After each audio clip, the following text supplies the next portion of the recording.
नमस्कार साथियों, स्वागत है आप सभी का आपकी अपनी पाठशाला पर। मैं हूं अंकित अवस्थी और आप हैं मेरे साथ में। दुनिया के अंदर जो इस समय उठापटक चल रही है उसमें एक सबसे बड़ी उठापटक में ईरान की चर्चा करने के लिए कुछ तो ऐसा हो रहा है जिसके चलते आज से हम कई दिन पहले से ईरान को लेकर के सुर्खियां कवर कर रहे हैं। ईरान से पहले अचानक भले ही वेनेजुएला हो गया हो, लेकिन इस बार जो ईरान में हो रहा है वो साधारण नहीं है। ईरान में इस समय हेडलाइंस बाहर नहीं आ पा रही हैं क्योंकि इंटरनेट पूरी तरह बंद है। एलॉन मस्क ने जो स्टारलिंक बंटवा दिए थे, अब उनको भी जाम कर दिया गया है। सुर्खियां निकल रही हैं कि ईरान की खमेनेई सरकार ने विरोध करने वाले लगभग 12,000 लोगों को गोलियां मरवा दी हैं। ऐसे ऐसे वीडियोस बाहर निकल कर आ रहे हैं जिन्हें देखकर लगता है कि प्रदर्शनकारियों को देखते ही शूट एट साइट का ऑर्डर दे दिया गया है। लेकिन उसके बावजूद भी जो इंटरनेट से प्राप्त सूचना है उस पर दुनिया की प्रतिक्रियाएं हैं, और प्रतिक्रियाओं में अमेरिका, फ्रांस, यूरोपियन यूनियन, सब तरफ से प्रतिक्रियाएं कि अमेरिका नजर बनाए हुए है, एडवाइजरी जारी कर चुका है, जितने भी अमेरिकी हैं ईरान से बाहर निकल लें। इसका क्या मतलब यह निकाला जाए कि अमेरिका ईरान पर कोई बड़ा हमला करने वाला है। हेडलाइन बनती है, US warn American leave Iran now. ये जब भी सेंटेंस बोला जाता है दुनिया में इतिहास में गवाह है कि अमेरिका ने अगर अफगानिस्तान में बोला तो फिर हमला होने वाला था। जब जब ये लाइन वो बोलता है, यूक्रेन में बोला हमला हुआ था, पहलगाम से पहले जम्मू कश्मीर में, ऑपरेशन सिंदूर से पहले जम्मू कश्मीर में बोला हमला होने वाला है। इनकी जांच एजेंसीज, इनकी खुफिया एजेंसीज पहले से ही पुख्ता जानकारी इस बात की रखती हैं कि कुछ होने वाला है, सबसे पहले अपने लोगों को निकाल लो। हजारों की संख्या में जो किलिंग हो रही हैं, जो मीडिया के माध्यम से पता चल रही है, क्योंकि ऑफिशियल मीडिया ऐसी कोई भी खबर बाहर नहीं निकाल रहा है। ईरान की सरकार ने इंटरनेट पूरी तरह ब्लॉक कर दिया है। इंटरनेट पर खुद कंट्रोल्ड तरीके से जानकारी डाल रहे हैं खमनेई, दुनिया को दिखाने के लिए कि जो जानकारियां आप तक पहुंचे उसमें ईरान की सरकार के समर्थन में लोग खड़े हैं, वो वीडियोस अपलोड करवाए जा रहे हैं। ऑलरेडी हम लगातार इस पर आपको अपडेट देते चल रहे हैं, इस इंतजार में है कि किसी भी दिन कोई बड़ी घटना हो सकती है। बड़ी घटना में सबसे बड़ी घटना ईरान के अंदर सत्ता परिवर्तन की घटना मानी जाएगी। ईरान में सत्ता परिवर्तन की घटना को और जल्द लाने के लिए ट्रंप ने इसी बीच में ईरान के साथ व्यापार करने वाले देशों पर अब 25% टैरिफ की घोषणा कर दी है। मतलब यह है कि ईरान से अगर आप व्यापार कर रहे हैं और आप अमेरिका को माल बेचना चाहते हैं तो आपको 25% अतिरिक्त टैरिफ देना होगा। भले ही आपका $1 बिलियन का ईरान से व्यापार होता हो और अमेरिका से $100 बिलियन का, अमेरिका आपसे 25% टैरिफ वसूलेगा। सीधा सा अर्थ है, यह संदेश उन देशों के लिए है, भारत और चीन जैसे देश जो ईरान से व्यापार करते हैं, अगर ये व्यापार करते रहे तो इन्हें अमेरिका में 75% टैरिफ भारत को देना पड़ेगा। ये मैक्सिमम प्रेशर की टेक्निक, और इसके बावजूद दुनिया का कोई देश अमेरिका के खिलाफ कोई प्रतिक्रिया नहीं दे पा रहा है। यही दुनिया में उत्पन्न हुआ हाल ही के समय का सबसे बड़ा संकट है। विचारणीय होगा कि दुनिया भर के लीडर्स बातचीत में तो हैं, लेकिन यह तय है कि उन्हें एक दूसरे की मदद करने की कोई आजादी नहीं है। संप्रभु राष्ट्र अब संप्रभुता के नाम पर केवल अमेरिका की कही हुई बातें ही फॉलो करके अपने आप को संप्रभु मान रहे हैं। भारत ईरान का लंबा समय से पार्टनर राष्ट्र रहा है, मित्रताएं रही हैं, व्यापार रहा है, भारत के चाबहार जैसे पोर्ट रहे हैं। हमारे लिए मिडिल ईस्ट में एंट्री का, पाकिस्तान को बाईपास करने का बड़ा रास्ता ईरान रहा है। लेकिन हाल ही के समय में जो अमेरिका के द्वारा प्रेशर टेक्टिक्स अपनाई गई, टैरिफ की जो जो धमकियां दी गई, उनके चलते व्यापार लगातार हाशिए पर चला जा रहा है। खैर, फिलहाल के लिए ईरान के अंदर सरकारें अपने समर्थन में और विरोधी सरकार के विरोध में प्रदर्शन कर रहे हैं। एक फुटेज है, अब देखिए, जो भी तस्वीरें हम आपको दिखाएंगे उसके बारे में फैक्ट चेक हम नहीं कर पाएंगे। क्यों नहीं? क्योंकि कोई ऑफिशियल डॉक्यूमेंट नहीं है। नैरेटिव वॉर भी हो सकता है, फेक मीडिया भी हो सकता है, लेकिन जितना वर्ल्ड के अंदर मैक्सिमम रीच और मैक्सिमम शेयर्स के साथ बड़े बड़े मीडिया हैंडल्स के द्वारा जो वीडियोस हैंडल किए गए, शेयर किए गए, वो हम आपको दिखा रहे हैं। समटाइम्स ऐसा होता है, कुछ फेक वीडियोस भी डॉक्टर्ड वीडियोस भी होते हैं, पुराने वीडियोस भी होते हैं जो ऐसे समय पर शेयर होते हैं। हम अपनी पूरी जिम्मेदारी के साथ आपसे ये कहना चाहेंगे कि हमारा कोई मीडिया चैनल या मेरा कोई रिपोर्टर वहां नहीं खड़ा है जो वहां से मुझे फुटेज भेज रहा है। और तो और ईरान के पास से निकल के जो भी फोटोज आ रही हैं वो कोई भी पत्रकार अब भेज नहीं पाता, वो वहीं के ही लोग हैं। अगर इंटरनेट चालू है तो बाहर भेज देते हैं, ठीक है।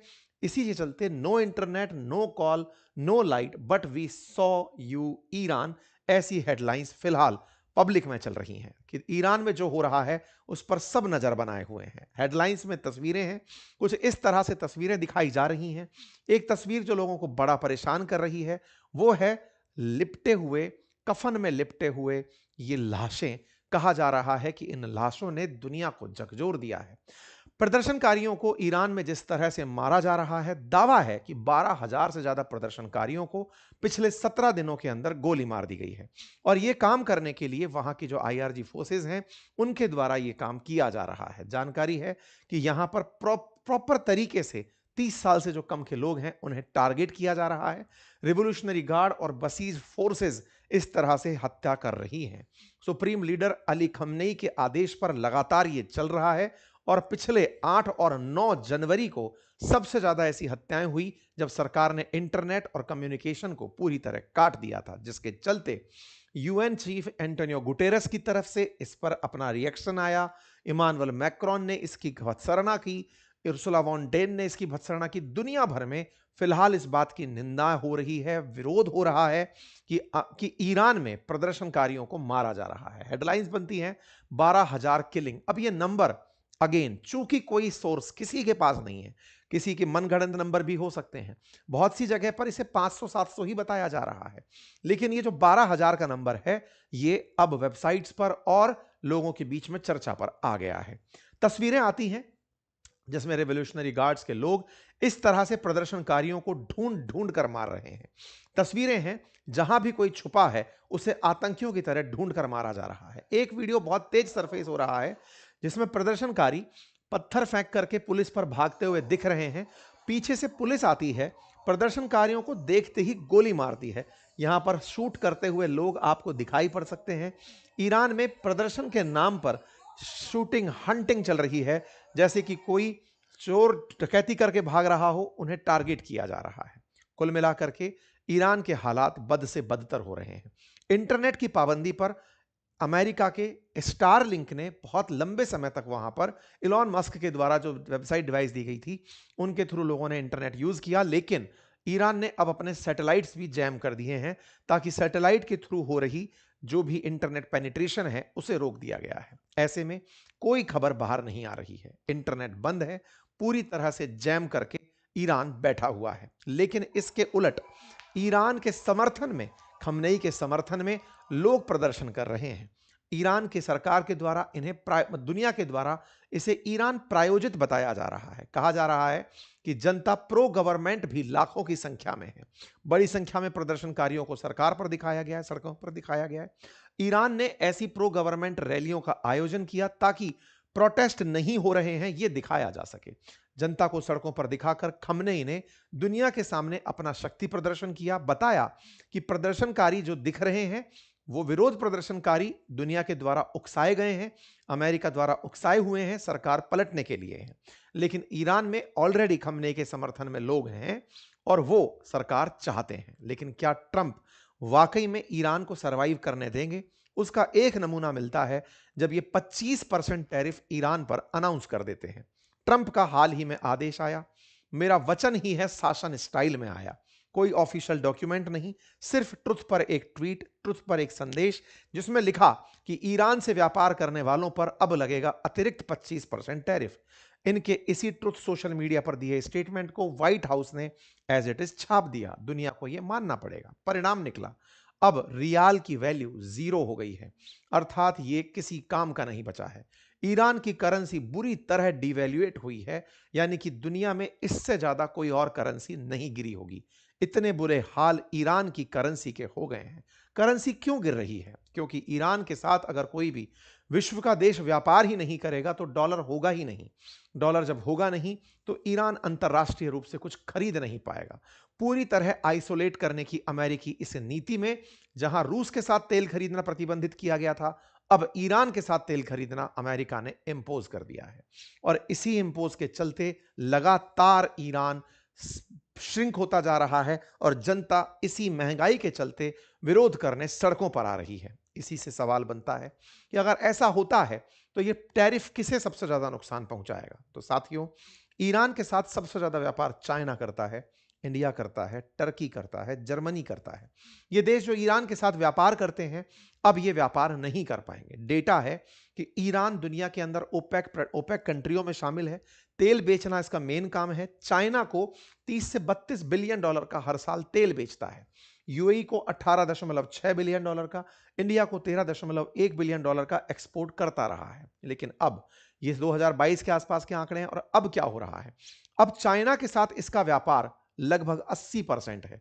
ईरान का टोटल जो एक्सपोर्ट है वो चाइना को लगभग 80% है। ऐसे में चाइना पर अब 20-25% अतिरिक्त टैरिफ लगाकर चाइना को प्रेशराइज कर दिया गया है, क्योंकि चाइना अमेरिका को जब सामान बेचेगा तो अमेरिका चाइना पर 25% अतिरिक्त टैरिफ वसूलेगा। बात जहां तक भारत की हो, भारत के साथ लगभग 1.5 से 2 बिलियन डॉलर का व्यापार है, जिसमें भारत ईरान को अपनी तरफ से बासमती राइस, खाने पीने की सब्जियां टाइप की जो चीजें हैं, ऑर्गेनिक प्रोडक्ट्स जो हैं वो भेजता है, बदले में बहुत कम मात्रा में तेल मंगाता है। लेकिन अब इसे भी रोकना पड़ेगा। यही हाल अब टर्की का है, Germany, south Korea, UAE, Japan का है। ये सारे देश जो ईरान से छुटपुट भी व्यापार करते थे, अब उसे पूरी तरह से टैरिफ से लाद दिया जाएगा। इतनी सी खबर ने कितना बड़ा असर डाला इसका अंदाजा लगाइए, क्योंकि चाइना बड़ी मात्रा में ईरान से तेल खरीद रहा था। अगर उस पर टैरिफ लगा तो वो धीरे से ईरान से तेल खरीदना रोकेगा। जब वो रोकेगा, अमेरिका ऑलरेडी रूस से तेल खरीदना, ईरान से तेल खरीदवाना बंद करवा चुका है। ऐसे में दुनिया भर के ये देश, जैसे भारत और चाइना जैसे देश, अब और जगह जहां उपलब्ध है ऑयल वहां से खरीदने निकलेंगे। डिमांड बढ़ने लगेगी, सप्लाई रेस्ट्रिक्टेड है, महंगाई बढ़ने लगेगी। आज का अपडेट है, क्रूड की कीमतों में 1.7% का इजाफा हो गया है। मेरे प्यारे साथियों, बहुत बार दुनिया के देश में मैं कई बार कुछ कहीं ना कहीं किसी डिबेट में होता हूं, कहीं न्यूज़ डिबेट में होता हूं, उनके अंदर एक बहुत ही बड़ा कन्वर्सेशन चल रहा होता है कि दुनिया के देश संप्रभु हैं, हम संप्रभु हैं, हम इतने तेजी से आगे बढ़ रहे हैं, हमें ये समझना होगा।